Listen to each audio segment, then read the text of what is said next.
কিছু যন্ত্রণা খুব বিশ্রী, যা নিজে সহ্য করা যায় না, আবার কারোর কাছে শেয়ার করাও যায় না। কিছু মন খারাপের কোনো ব্যাখ্যা হয় না, শুধু নিঃশ্বাস নিতে কষ্ট হয়। তারপরও মুখে হাসি রাখতে হয়, কষ্টটা লুকিয়ে সবসময় মুখে হাসি রাখতে হয়। আমার মনে হয় এই কাজটা শুধু একটা মেয়ে পারে, একটা মেয়ের পক্ষেই সম্ভব শত কষ্টের মাঝেও নিজের পরিবারের সুখের জন্য নিজের মুখে হাসি ফোটাতে। তো সেই দিন আমি প্রচণ্ড টায়ার্ড ছিলাম, আমার খুব খারাপ লাগছিল। অফিস থেকে এসে টায়ার্ড হলে ঘুমিয়ে পড়েছিলাম। হঠাৎ করে ঘুম ভেঙে দেখি রাত 9টা বাজে এবং আমার মাথার কাছে আমার মেয়ে বসে বলছে, আম্মু আমার প্রচণ্ড ক্ষুধা লেগেছে, আমাকে কিছু খেতে দিবে? এই কথা শোনার পর তো আমার খুব খারাপ লাগছিল যে আমি কিভাবে আমার সন্তানকে না খাওয়াইয়ে ঘুমিয়ে পড়লাম। আসলে শরীর খারাপ থাকলে অনেক সময় নিজের ইচ্ছা থাকলেও অনেক কিছু করা সম্ভব হয় না। আমার মেয়ের এই কথা শুনে আমি তাড়াতাড়ি রান্নাঘরে গেলাম যে আমি ঝটপট কী তৈরি করে আমার মেয়েকে খাওয়াতে পারবো। তখন আমার মনে হলো আমার ফ্রিজে তো ফ্রোজেন পরোটা আছে, আমি ফ্রোজেন পরোটা ডিম দিয়ে আমার মেয়েকে খাওয়াতে পারবো। তো ঝটপট করে আমি ফ্রোজেন পরোটাটা বের করে নিলাম এবং আমার মেয়েকে খাওয়াচ্ছি। আর এদিকে দুধও একটু গরম করে নিচ্ছি, যদি শোয়ার আগে কিছু খায়। তো এখানে দুধটা অফ করে আমার মেয়েকে খাওয়াচ্ছিলাম। আসলে খুব মায়া লাগছিল আমার মেয়ের মুখটা দেখে। না জানি কতক্ষণ ক্ষুধায় ছটফট করছিল। আমাকে সে ডাকতেও পারছে না, কারণ আমি টায়ার্ড ছিলাম, ঘুমিয়েছিলাম।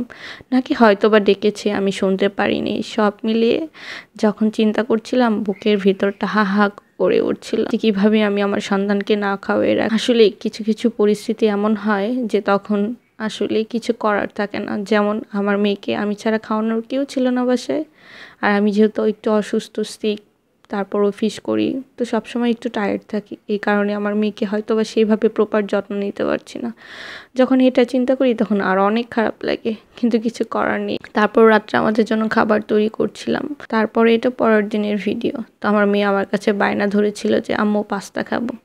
তো আমি চেষ্টা করি সবসময় হোমমেড খাবার দেওয়ার জন্য ওকে। তো আমি এখানে বিভিন্ন স্পেশাল মশলা দিয়ে জুসি পাস্তা তৈরি করলাম। এই পাস্তা রেসিপি যদি কারো লাগে তাহলে অবশ্যই আমাকে ইনবক্স কমেন্ট করবেন এই রেসিপি নেওয়ার জন্য। তো আমি অবশ্যই নেক্সট টাইমে আপনাদের এই পাস্তার রেসিপিটা দিব।